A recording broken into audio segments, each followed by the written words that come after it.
affairs of men, which, taking at the flood, leads on to fortune, omitted, all the voyage of their life is bound in shallows and in miseries. Shakespeare.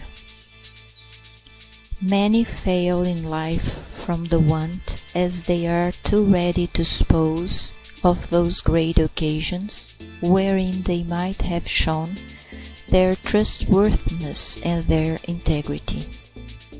But in order to find whether a vessel be leaky, we first prove it with water before we trust it with wine.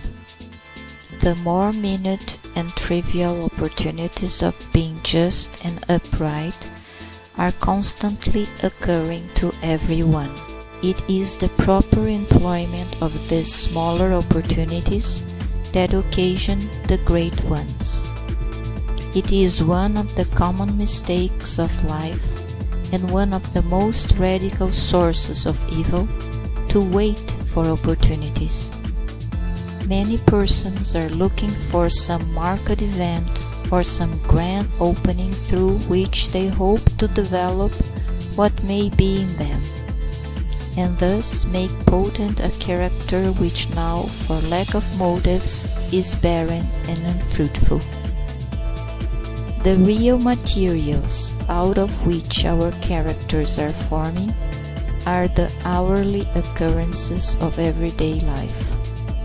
Every claim of duty, the employment of each minute, the daily vexations or trials we are called upon to bear, the momentary decisions that must be made, the casual interview, the contact with sin or sorrow in every day, dress all these and many others as small and as constant are the real opportunities of life.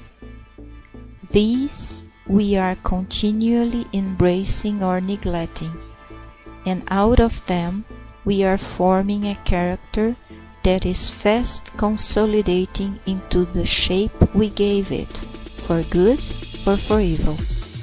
If we watch through a single day, we shall doubtless discover hundreds of opportunities of both doing and receiving good that we have perhaps hitherto passed by with indifference, and by diligent assiduity in seeking for and embracing these, we shall be prepared to encounter the fiercer storms of life that may await us, or to take advantage of future opportunities that may offer for our good. A man's opportunity usually has some relation to his ability. It is an opening for a man of his talents and means. It is an opening for him to use what he has faithfully and to the utmost. It requires toil, self-denial, faith. If he says, "I want a better opportunity than that," "I am worthy of a higher position than that," or if he thinks the opportunity too insignificant to be embraced, he is very likely in after years to see the folly of his course. There are scores of young men all over the land who want to acquire wealth, and yet every day scorn such opportunities, as our really rich men would have improved.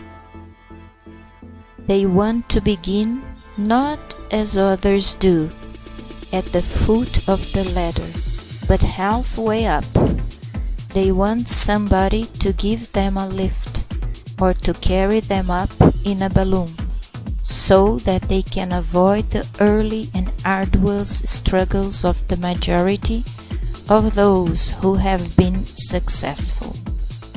The most unsuccessful men are usually the ones who think they could do great things if they only had the opportunity, but something has always prevented them. Providence has hedged them in so that they could not carry out their plan. They knew just how to get rich, but they lack opportunity. A man cannot expect that great opportunities will meet him all along through his life, like milestones by the wayside. Usually he has one or two. If he neglects them, he is like the man who takes the wrong course where several meet. The farther he goes, the worse he fares. In the life of the most unlucky persons, there are always some occasions when by prompt and vigorous action he may win the thing he has at heart. "There's nobody," says a Roman cardinal, "whom fortune does not visit once in his life. But when she finds he is not ready to receive her, she goes in at the door and out through the window." Opportunity is coy. The careless, the slow, the unobservant, the lazy fail to see her, or clutch at her when she has gone. The sharp fellows detect her instantly and seize her on the wing. It is ofttimes not sufficient to wait for opportunity, even though improved when it has come. We must not only strike the iron while it is hot, but make it hot by striking. In other words, if opportunity does not present herself, we must try our best to compel her attendance. Opportunity is in respect to time in some sense, as time is in respect to eternity. It is the small moment, the exact point, the critical minute on which every good work so much depends. Hesitation is, in some instances, a sign of weakness, an exhibition of caution. Instead of an aid is a hindrance. At the critical moment, there is no time for over-squeamishness, else the opportunity slips away beyond recall, even as the spoken word or the sped arrow. The period of life during which a man must venture, if ever, is so limited that it is no bad rule to preach up the necessity in such instances of a little violence done to the feelings, and of efforts made in defiance of strict and sober calculation, rather than to pass one opportunity after another.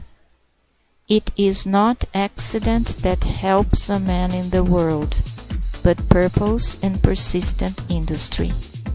These make a man sharp to discover opportunities and to turn them to account. To the feeble, the sluggish and purposeless, the happiest opportunities avail nothing. They pass them by, seeing no meaning in them. But to the energetic, wide-awake man, they are occasions of great moment, the improvement of which contribute in no small degree to his ultimate success.